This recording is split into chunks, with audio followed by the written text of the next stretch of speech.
experience what it is you liked about it. And for number 6, the AVCEN JetPod. A flying car? Sure, that's a great idea. A flying car that crashes on its first flight and kills its inventor?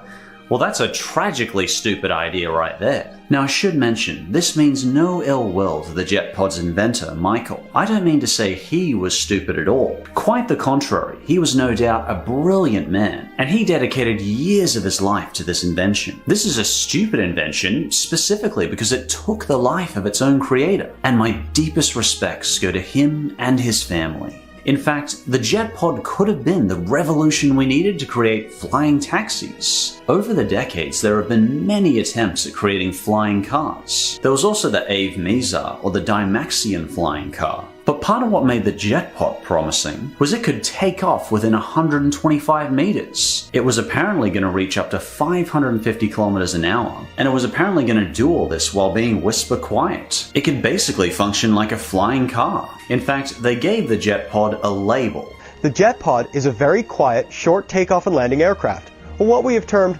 VQ STOL for short. You named it STOL. The VQ STOL. I'm sure the intention of that name was really good, but that is a really unfortunate name. So basically, the JetPod did take to the skies. But tragically, its creator Michael decided to test drive it rather than control it remotely. Michael wanted the JetPod to be a revolution in aviation that changed the way we commuted forever. But sadly, the JetPod lost both its reputation and its founder in a single test flight. Michael tried to take the JetPod off 3 times, but 3 times it failed. But I guess he was so fixated on starting the plane that those 3 failures weren't enough warning for him to get out of there. And sadly, the 4th time it did take off, only for the VQ STOL to stall and crash. Personally, I hope that Michael's daughter and Michael's friends don't give up on making the JetPod work. Because even if it's a disastrous invention now, with a little more work, this could be a revolutionary invention. And for stupid item number 5, car lashes. Car lashes are for any woman who's looking to add a little glamour or just plain fun to their girly ride.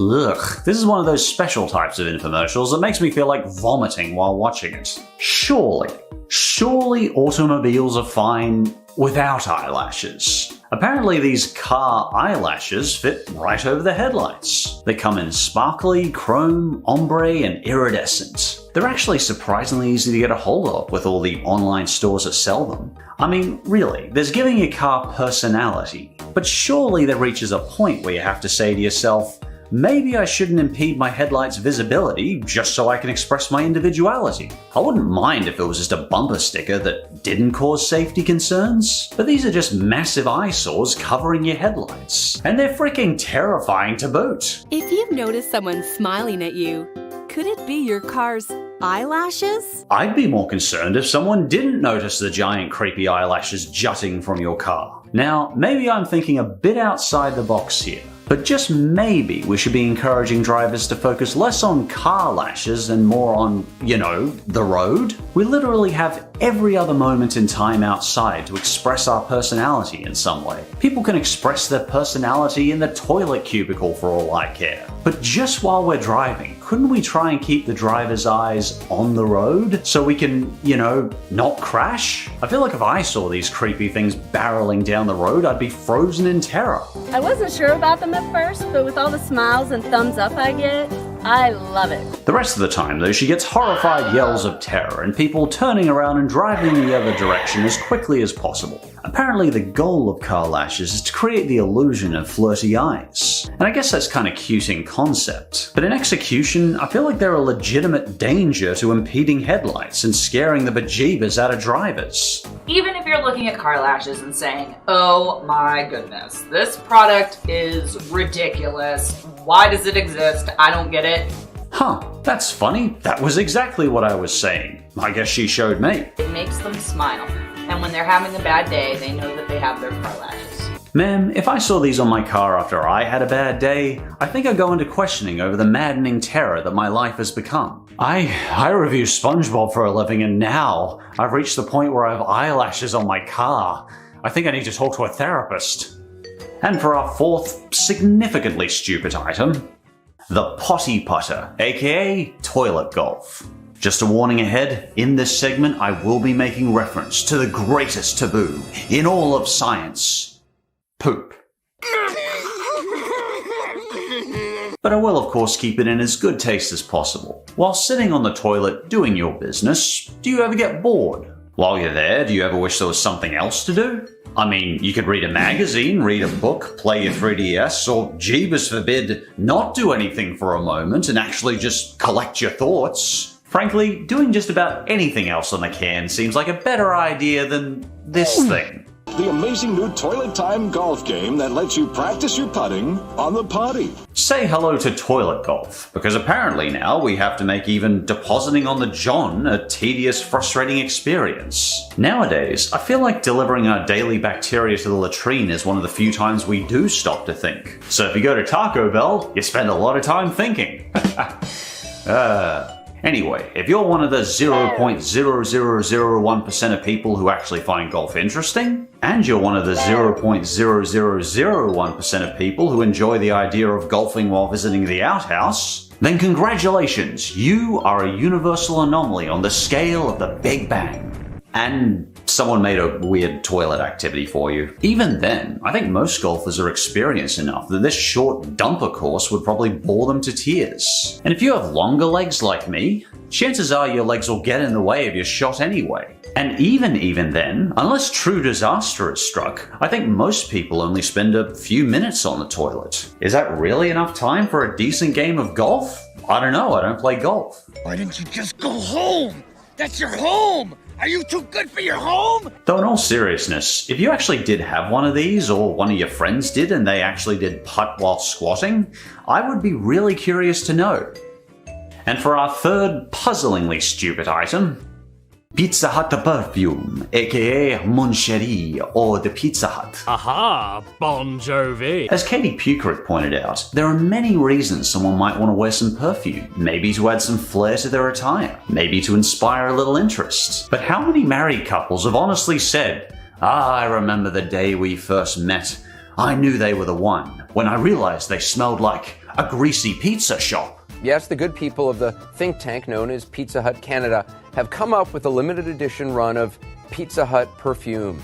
Pizza Hut presented this little anomaly of existence in, no surprise, a pizza box. In fact, the Pizza Hut came in a red velvet coating. So what went so horribly wrong in our society that we now have a Pizza Hut cologne in existence? Well, Pizza Hut Canada asked on their Facebook page if people like the smell of a freshly opened pizza box. And, well, who doesn't? I mean, unless you hate pizza. Anyway, lots of people said they love the smell of an open pizza box. So Pizza Hut Canada translated this into meaning that society wants a Pizza Hut perfume. And lo and behold, we now both witness this tragic moment for humanity. You're gonna walk around smelling like pizza for the rest of the day, you're okay with it? Yeah, I kind of like it. It's not so bad. Surely Pizza Hut can understand. Just because I like pizza and love my significant other, that doesn't necessarily mean I want her to smell like pizza. We both worked for Pizza Hut for many years, and tell me, honey, did you think washing pans for 8 hours and cooking pizzas left a desirable smell? Honestly, the smell was horrible. I feel less sane having smelled it. Ugh.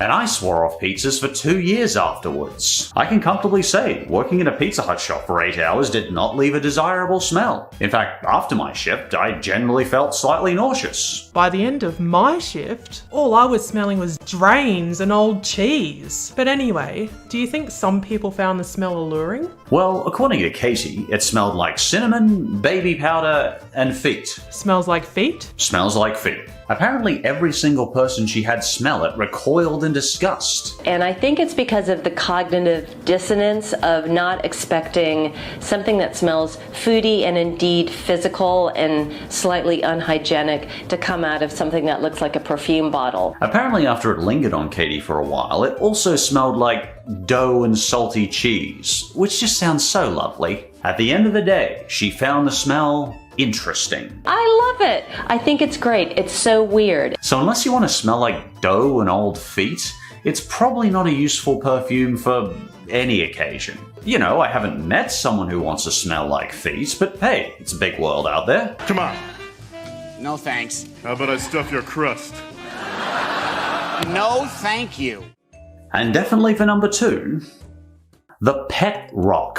Oh, come on, a pet rock? Even the Chia Pet did something. Yeah, it was watching grass grow, but it was still something. You see, a man once set out with a goal. His goal was to make millions of dollars selling rocks. And the weirdest part of all, he succeeded. You see, pet rocks were originally developed by Gary Dahl in the 1970s. Originally, it started out more as a joke gift. This is for my grandson who slept on a large rock about that big for years. But over time, the pet rock sales boomed. I kind of get people's reasoning on this. You see, apparently a lot of people like the idea of a pet that didn't require any care at all. I mean, in that sense, the pet rock is all pluses. Pet Rocky doesn't require food, he doesn't make droppings, he doesn't bark at everyone who passes by the house, he doesn't leave fur all over your couch, he doesn't bite your finger, he doesn't scratch, he doesn't even die. So technically, you can expect him to outlast you, me, everyone. You can even leave him your estate if you want. Please don't leave a rock your estate. Now you might be thinking, oh well, it was the 70s. I mean, back then they thought the bright pink and bright orange were trendy colors. I mean, who would honestly think the bright orange is a trendy color? It would just be stupid. A moron, that's who. But anyway, the point is maybe it was just a 70s trend to get a pet rock. But I'm sorry to break this to you, as I know this isn't going to make you feel any better about society. In recent times, the pet rock has had a comeback and boomed in popularity. Maybe it's making a comeback as a joke gift? Maybe people just got so tired of agonizing over what to get their friends for Xmas, they just thought, screw it, I'll get them a rock. But couldn't you have just, I don't know, picked one up off the side of the road? You see, as of 2004, over 1.5 million pet rocks have been sold at $4 a piece. This gave Gary a total profit of over $6 million from rocks. I'm sorry, I think I'm still trying to process that he made $6 million from rocks. Now, I'm certainly not recommending it, but if you want to buy a pet rock, they are still available on Amazon. But, you know, why not just pick up a rock off the side of the road and give that $4 to a charity instead? Hell's bells, give it to a homeless person, buy yourself a cup of tea. Anything but buying a rock. I'm sorry, you do what you want with your money. It's your money. These pet rocks may have made Gary a millionaire, but that doesn't mean I can't still call them a stupid invention. And at number 1, we have an anomaly of an item I will never understand. Handapants. What is the item that reigns supreme in its sheer, unadulterated pointlessness? Personally, I think that title goes to Handapants. When you're wearing gloves, how can you make your life even more needlessly complicated? Why put on some Handapants under those gloves? Because apparently our hands now need underwear. They're fingerless gloves that feel almost identical to men's briefs, as they're 95% cotton and 5% spandex. But watching the infomercial, it's still not clear what the point of Handapants is meant to be. They solve all kinds of problems. This'll tell us what their point is. Like chafing, reddening of the hands, or damage to the hands through constant rough contact with other objects. I mean, isn't that what gloves are for? You know, chafing? I mean, have you ever got chafed gloves? No? Then the Handapants are officially of no use to anyone. And talk about sexy! You'll have to hold the ladies back after they get a glimpse of these tighty-whities. I don't know, man. If I saw someone wearing Handapants, you know, I'd want to help them. You know, maybe encourage them to go into therapy, maybe rehab. There's hope. I feel like even Urkel could teach them about fashion sense. No more chafing for these hands, and they look great. And they look great.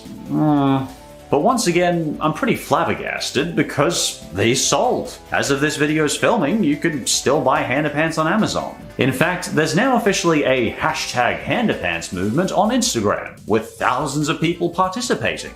Well, I can't change what people decide to buy, but personally, I'm sticking with gloves. Well, I don't think we're going to top the stupidity of that, so let's end our journey here. And just a reminder, in case it is something that interests you, I am opening memberships. Membership offers some more casual, extra videos on the channel, such as my real, unscripted thoughts on each top list, including what didn't make the list and why. I also do some member live streams. But you've had the patience to reach the end of the video, so I won't talk your ear off. And if you had your own choice for some rather pointless or silly items,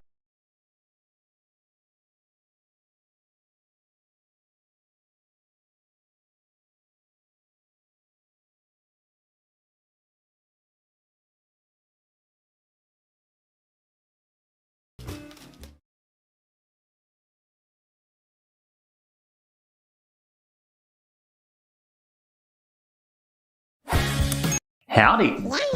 As you probably know, controversy can be found just about everywhere. It can even be found in our candy and soda. These controversies can be due to many factors, whether it be potentially dangerous ingredients or even insensitive cultural stereotyping. Sometimes this can even lead to these food or drinks being banned completely. And it is my pleasure to get to discuss these contentious candy and drinks with you today. So let's check out what I consider the 10 controversial or banned junk foods. And just a heads up, we will be discussing in this video some heavy subjects that might be uncomfortable to some viewers, such as the discussion of derogatory depictions of different races. But as always, I'll try my best to discuss these topics with respect and care. And if you'd like to comment, thank you in advance for being respectful of other people and cultures.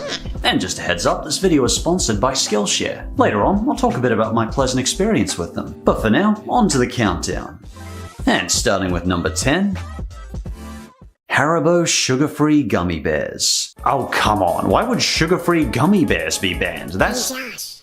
Oh, yeah, okay, that makes sense. Many taste testers of these gummy bears reported nothing short of gastrointestinal Armageddon. The YouTuber Colin tasted them and reported it felt like the gummy bears were playing Tetris in his stomach and lining up for an all-out assault. And wouldn't you know it, come 2:46 AM, he wasn't looking too chirpy. Even today, Haribo gummy bears are a very well-known candy icon. But tasty as they are, they're very high in sugar.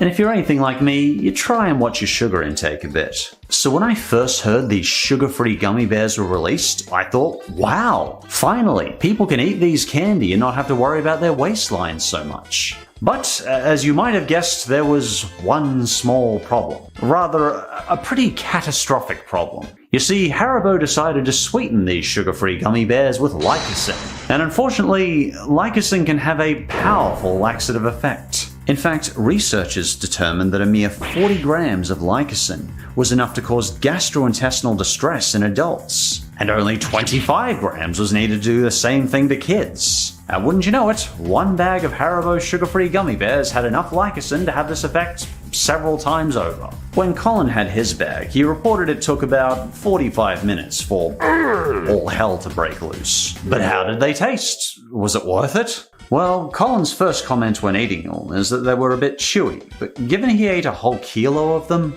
they kinda tasted that bad. Bro Bible, on the other hand, rated them as about a 5 out of 10. He reported it having that soft, sweet, fruity taste that you'd expect from a gummy bear. I taste delicious. So basically, it did taste like the real thing. However, he also reported that after 20 of these, all hell broke loose. He rated his experience like nothing he ever imagined possible. He said he'd previously had food poisoning from shellfish that was like a skip in the park compared to the current horrors that were going on in his stomach. Uh-oh! He then detailed several paragraphs of the nightmarish many hours of flatulence that followed. But in the name of good taste, I'm going to leave it at that. I think you get the idea. And there are many reviews for your viewing pleasure of the carefully and vividly recounted experiences of what these gummy bears did to their derrieres. And for number 9, the candy cigarette, aka fads. Cheapest. Believe it or not, there was a time when these imitation Def Sticks were everywhere. I even remember eating these candies as a kid multiple times. So, what's the first offensive? Howdy. What is it that makes a restaurant controversial? Well, the reasons can range from being rude to customers, making offensively unhealthy foods, poisoning the buffet, or maybe even displaying the cremated remains of customers who die at the restaurant. Some of these restaurants have shut down completely, unable to survive in our modern world, while some of these restaurants have gained a cult-like status, thriving on their bad reputation. So let's check out the 10 controversial or shut down restaurants. No disclaimer today, let's just have some fun. Without further ado, let's begin. And starting with number 10, Karen's Diner. Let's say you've just gone to a nice restaurant. Have you ever walked away thinking, gee, I think I was just treated too nicely there. I wish the staff had treated me more rudely. I felt too satisfied walking out. I should have been made to feel like less of a person. No? Well, apparently we're in the minority, because Karen's Diners have been opening up all over Australia and UK. off. That's why you're not on TV, okay? Karen's Diner is a similar concept to Dick's Last Resort, where the staff insult customers as they serve them food. In case you don't know, Karen is a slang term used to refer to a disgruntled white woman who is prone to making a scene if she doesn't get her way. I'm not supposed to talk to strangers. I'm not a stranger, I'm Karen. I'm suing. I personally tend to refer to disgruntled white men as Ken, because I've never actually met a person named Ken in my entire life. Except maybe the guy from Street Fighter, but I don't think he'll mind. In their own words, Karen's Diner encourages you to unleash your inner white woman and vent your frustrations at the world. They want you to complain, because apparently they don't care. She did get her free shot, but she is still complaining about our food, even though she got a basic Karen with nothing on it. Because at Karen's Diner, staff will sneer at you, ignore you, speak to you rudely, or even insult you. But I guess here in the 2020s, some people find that a fun novelty. But as a result of this restaurant's unique style, there have been a few controversies, and not just from women named Karen. Generally, the controversy is from staff going a little too far with their insults, or extending their rude behavior to kids. Notably though, I don't think this one happens too often. What about parents with young kids? They love it. Perhaps the worst controversy happened when some of the staff acted inappropriately during their child-friendly hours, such as one staff member pretending to gratify himself on the customer's table. And no surprise, the child's jaw dropped. The staff also insulted the children with some very colourful language. But as I said, I think children being the target of Karen's insults is very rare, as later on, the diner apologized wholeheartedly for the child's experience. Verbal abuse is clearly aimed more at consenting adults who are there for the fun. But I think that's also one of the advantages to Karen's Diner. Adults having a bad experience there is the whole point. Dining nowadays can trend more towards a unique niche experience than ever before, and Karen's Diner knows this. Many people love to post pictures of their dining experience on Instagram, so that means lots of free publicity to Karen's Diner of staff being rude to their customers. Do you get people coming in here and they have no idea what Karen's is? Yeah, we do. And I tell them to do their homework. But I wanted to know what Karen thought about all this, and I was lucky enough to get an interview with Karen and ask her directly. Welcome to the show, Karen. Are you the manager? Well, technically yes, I am the manager. Then I want to talk to you. Okay, I understand. This restaurant must have been a traumatic experience for you, Karen. How did you feel about it opening? I was outraged. I demanded to speak to the manager. How did they respond to you? When they heard my name was Karen, the manager came out and gave me a free meal. Then people started shooting videos of my reactions. It was like I was some sort of celebrity. I was outraged. Yes, I understand this experience couldn't have been easy for you. Thank you for coming on the show, Karen. It was a pleasure to meet you. The pleasure's all yours. And for number 9, Bacon Bacon. While I may personally prefer a nice lean kangaroo steak, some people really like bacon. Like, they really like it. Bacon's on sale, so we get it all. By many, it's considered the candy of red meat, and Bacon Bacon was all about that. I don't know why I'm speaking in an Aussie accent. It was based in San Francisco. Anyway, Bacon Bacon served bacon, bacon, and more bacon. And as I've gotten older, I guess I didn't realize how much I loved bacon, but all my friends are like, dude, you've always loved bacon. Unfortunately, Bacon Bacon got into so much controversy that it had to be shut down. For a while anyway. Based on the dates of some pictures I found on the internet, I think they're reopened, but don't quote me on that. So the controversy begins right from the beginning, when Bacon Bacon was opened without a permit from the health department. Needless to say, the health department was not pleased. But then, the great anomaly happened. We learned that the world could in fact have too much bacon. And not just because of your arteries. In 2013, the restaurant began receiving a lot of complaints from residents. Why? Because Bacon Bacon smelled too much like bacon. You see, Bacon Bacon cooked over 135 kilograms of bacon per day. And that much concentrated animal fat doesn't produce the most flowery of smells. As a result of these complaints, the restaurant had to be shut down. But soon after, customers lobbied to save Bacon Bacon. But this time, the health department required it to install a filtration system. So what sort of things did Bacon Bacon sell? Why, Bacon Bacon fried chicken sandwiches, of course. Or Bacon Bacon fries. maple bacon pork sausages, the bacon cheeseburger, the bacon barbecue bacon burrito. Basically, take however much bacon you think is too much bacon and times it by 20. All this stuff, plenty of bacon in it. What do? We add more bacon. Then we give the coroner a note on navigating her arteries post-mortem. It's only fair. Butter your bacon. Yes, Father. Number 8.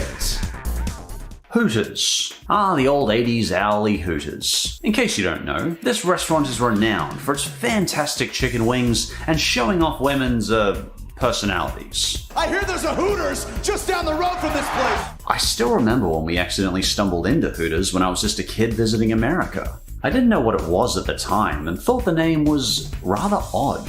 Why is there a big owl on the front, I thought. I knew something was different about it, I just couldn't figure out what. The only thing that really bothered me was I didn't like the smell of fish there. Yeah, I was a pretty clueless kid. While it isn't personally my kind of restaurant, it's never really bothered me that people go to restaurants like this. There's nothing wrong with a little titillation, as long as they're treated respectfully. Unfortunately, female staff not being treated respectfully was one of the controversies of Hooters. More on that later. As of this video, Hooters has filed for bankruptcy in Australia, and in America, many of their restaurants have been closing.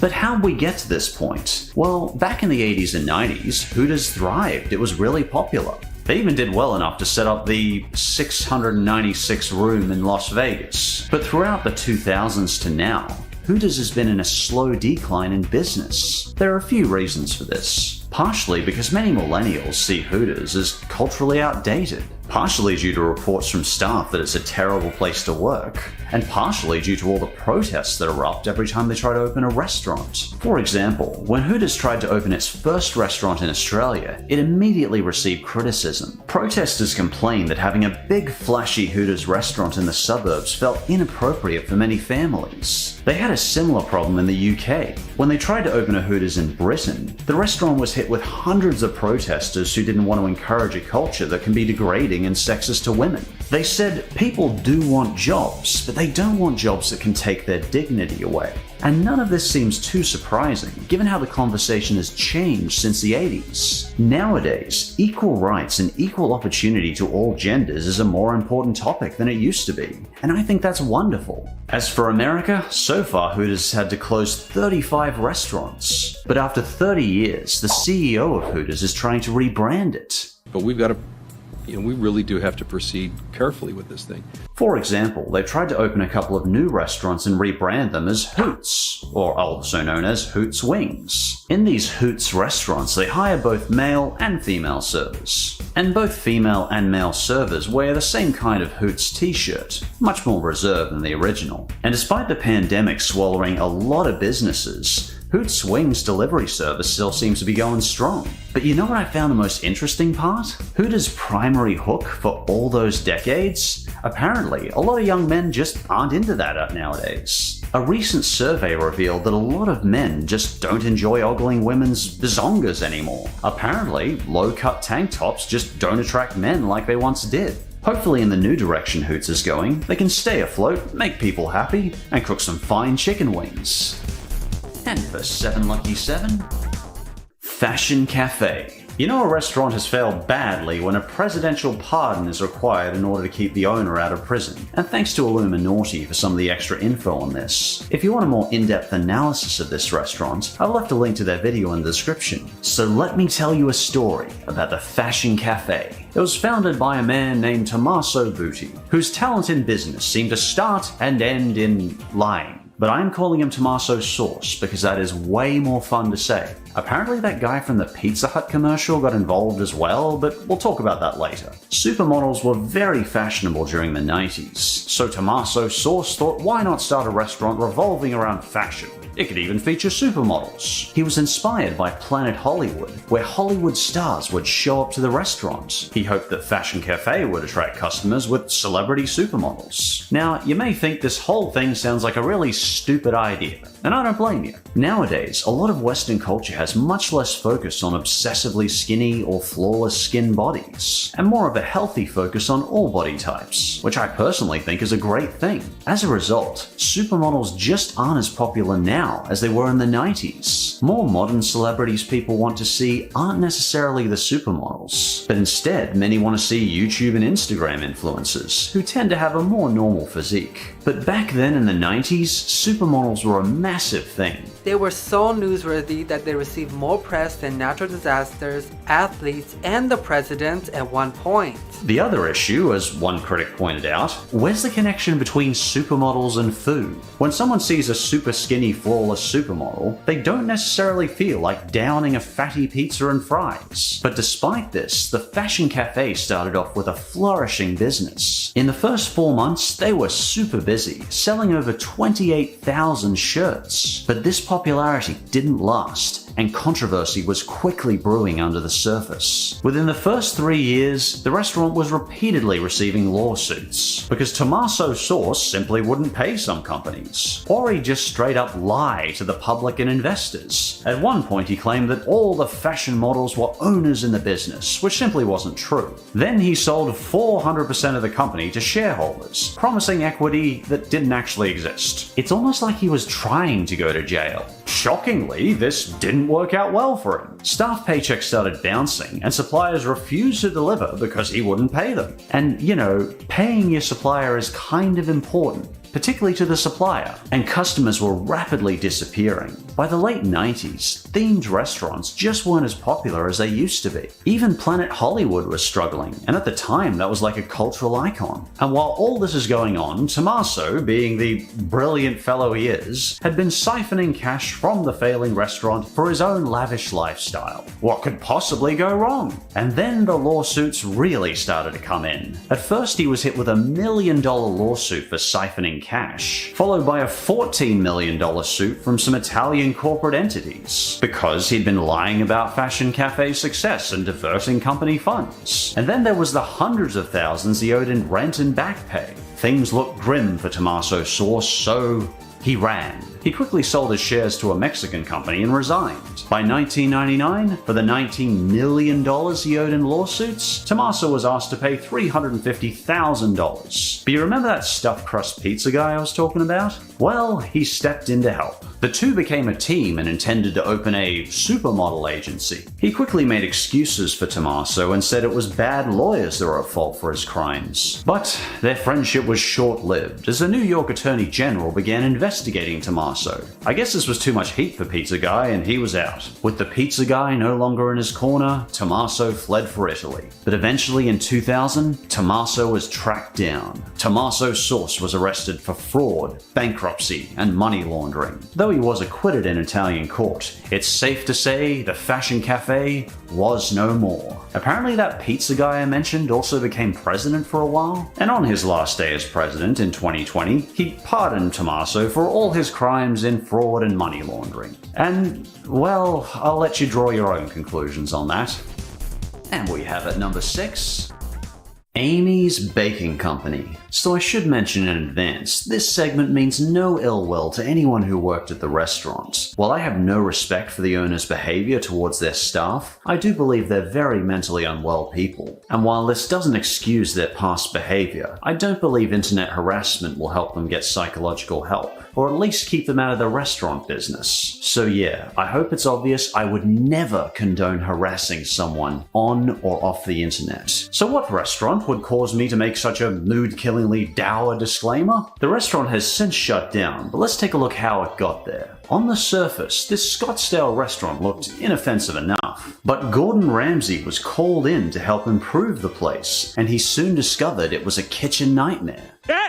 He said it! He said it! When he tried to help the restaurant back in 2013, he was treated very rudely by the staff and basically had to back off completely. For the first time in 100 episodes, he simply couldn't help the restaurant. Since this, Amy's Bakery has received an absolutely gigantic backlash from the internet. It has since become one of the most notorious restaurants in the world. And indeed, the hostility in this restaurant is the stuff of kitchen nightmares. Oh, that's why they call it that. The couple Amy and Solomon strongly believed in the policy, that the customer is always wrong. And they're even known to lash out and swear at customers if they didn't like the food. If a customer didn't like the food, Salomon would often take it as an offense against his wife and ban them from the restaurant. Sadly, the owners didn't even appear to manage placing orders very well and would often mix things up. It didn't even seem like the couple enjoyed running the business together, because in the back room, Amy and Solomon could often be heard swearing and yelling at each other and complaining about the customers. All this happened while customers endured terribly long wait times, as Amy would only cook one order at a time. Only Amy could ever cook in the restaurant because apparently the couple didn't trust anyone else to cook. But perhaps they were most notorious for taking all the tips from all their young staff. Jeepers, I don't believe mentally healthy people ever steal tips from their staff. I don't think even most struggling businesses would sink that low. It's hard to overstate just how massive a backlash this restaurant got. On social media, hundreds of thousands of people were either blogging or commenting on these strange people. They were a massive sensation. Even skits and cartoons were made on them. There were skits.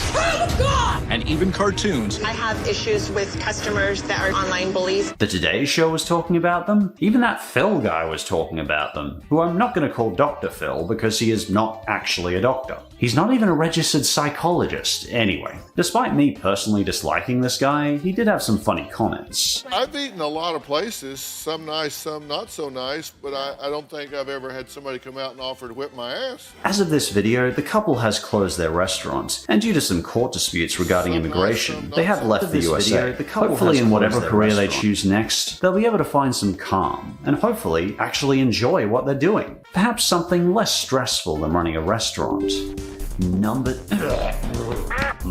Rockport Donuts. In my research on this video, I can't say I found many restaurants that are involved in human trafficking, but then I found Rockport Donuts, aka Donuts Dat Rock.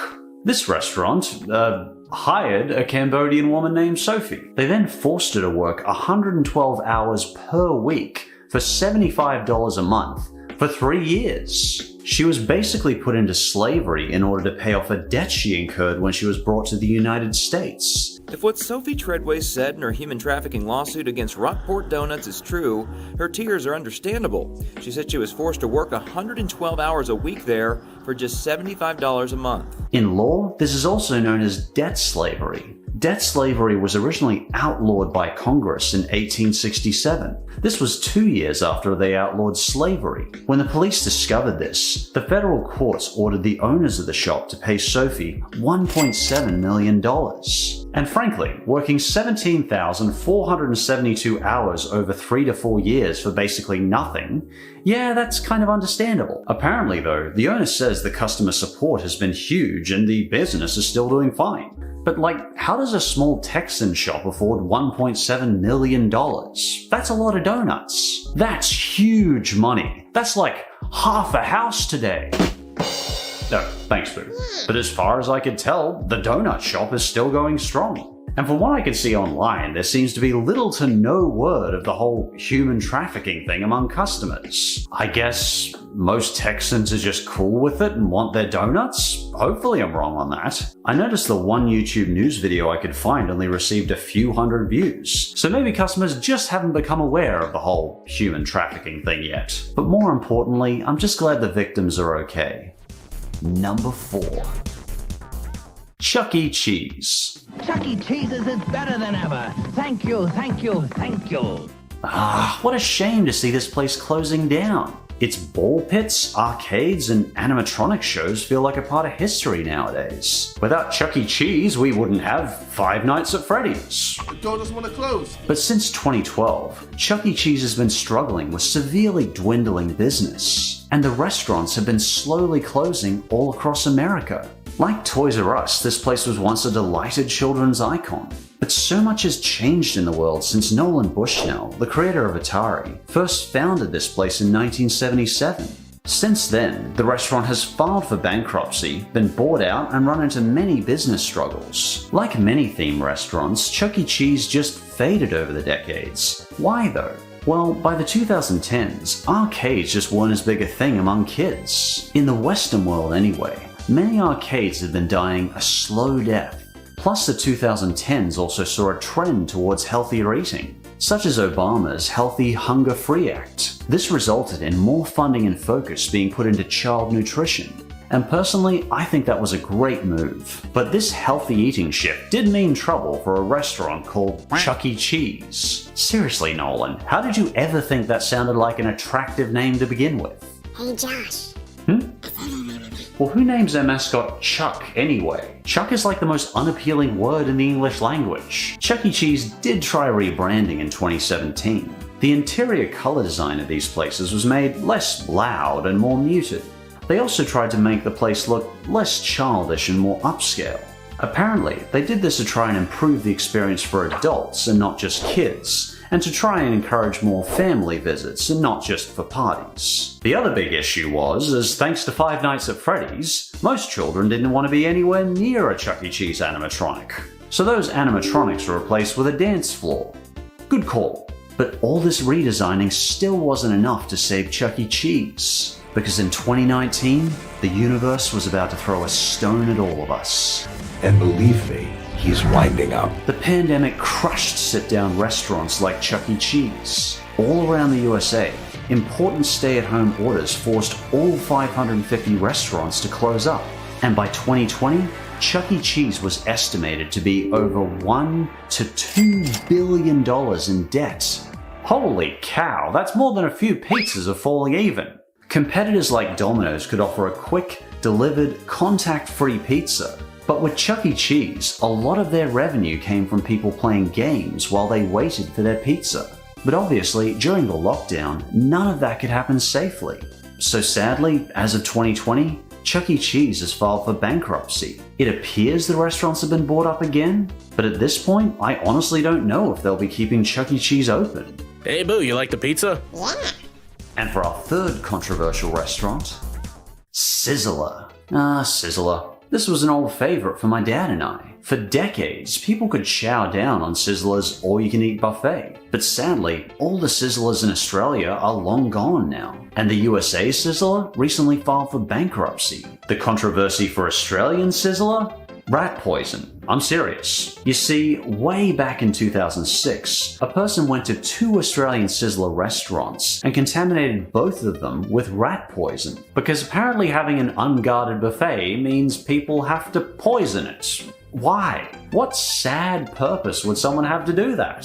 Fortunately, police arrested the criminal and charged him with attempt to cause grievous bodily harm. But this was a terrible publicity hit for the company that they'd never fully move on from. All Sizzler restaurants in the country were shut down for a week, and when it reopened, they had security watching the buffet in every restaurant. But the damage was done, and Sizzler's reputation was hit immediately. By 2015, the Sizzler restaurants that remained were barely staying afloat. Most of them had already shut down. Obviously, it wasn't just customer safety concerns that hit the business. Dining restaurants just aren't as popular in Australia as they are in the USA. Particularly in our fast food restaurants, the policy is more eat it and get out. Obviously, we still have dine-in restaurants, but even before the pandemic, people were in such a hurry that takeaway and drive-ins were just much more popular. Unfortunately, America wasn't spared from the food poisoning controversies either. Back in 2000 in the USA, 60 people became ill and 1 person died from Sizzler food contaminated with E. coli. A similar case of contamination happened in 1993 as well. Apparently, both cases were due to tainted meat from meat packers. The 2000 poisoning led to Sizzler shutting down all of the chain's remaining Midwest locations. In the end, the pandemic was the final nail in the coffin for Sizzler in the USA. As of 2020, Sizzler filed for bankruptcy.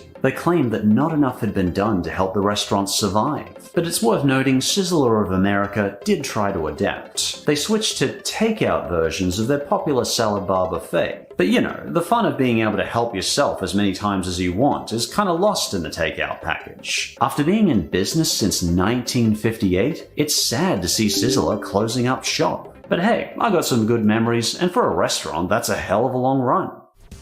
And for number 2, Chick-fil-A. Generally, when an American thinks of chicken sandwiches, they often think of Chick-fil-A. But this turned out to be one of those controversies that personally makes me very angry. So I'm going to try and be brief and calm with it. Basically, up until recently, Chick-fil-A has had Christian Baptist executives who have poured millions of dollars into funding anti-LGBTQ organizations, such as Exodus International, a revolting organization noted for supporting things like gay conversion therapy. Upon discovering this, many activists, understandably, called for protests and boycotts. But in response, many opponents of same-sex marriage decided to support the restaurant by eating there. Some business partners decided to completely sever ties with the chain, such as the Jim Henson Company. Good on you, man. But sadly that year, the company's sales rose due to the counter-boycott from anti-LGBTQ organizations. Because what's a chicken sandwich without a little bigotry? But karma sort of hit the company. Despite the rise in sales, they did lose customers from people who wanted to treat the LGBTQ community with respect. Chick-fil-A's previous president, Dan Carthy, was a devout Baptist, and he cited even more controversy when he appeared on the Ken Coleman Show and said, well, I think we're inviting God's judgment on our nation when we shake our fist at him and say, you know, we know better than you as to what constitutes a marriage. And I pray God's I pray God's mercy. Shut up! Shut up! I don't normally say this, but this guy is.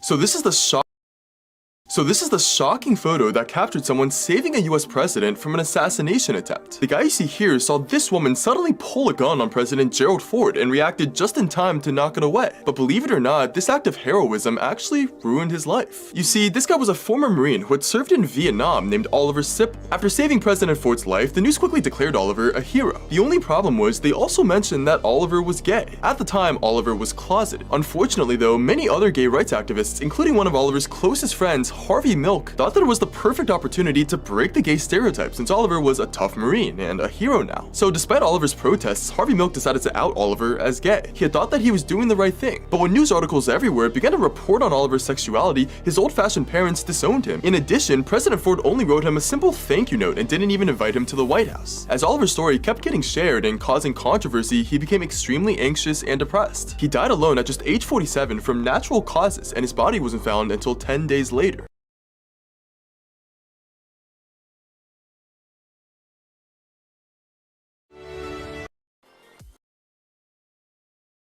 Have you ever seen a giant piece of tofu fending off zombies? What about Mario without his clothes on? These are hilarious cheat codes in video games, starting with Rage 2, which already has some amazing cheats, but nothing tops the commentator. If you enable He's on Fire, you'll now have a caster commenting on your gameplay, and the best part, it's actually the guy from the old NBA games. Whoa, baby! Pow, pow, puppy chow! From downtown! Ting, ting, boomerang! Oh, slam! And while that's super random, it's still not as weird as Assassin's Creed 3 when people found an Easter egg that only appears at the homestead. If you whistled near the porch, a turkey would spawn out of nowhere, and most people moved on to never think about this again. But somehow, players discovered you could do the classic Konami code in front of him, and it would unlock this. Yeah, boy. Honestly, seems kind of pointless, yet it's not even close to being as ridiculous as Time Splitter's best cheat. On the mission where you infiltrate a Chinese restaurant, complete this in under 3 minutes.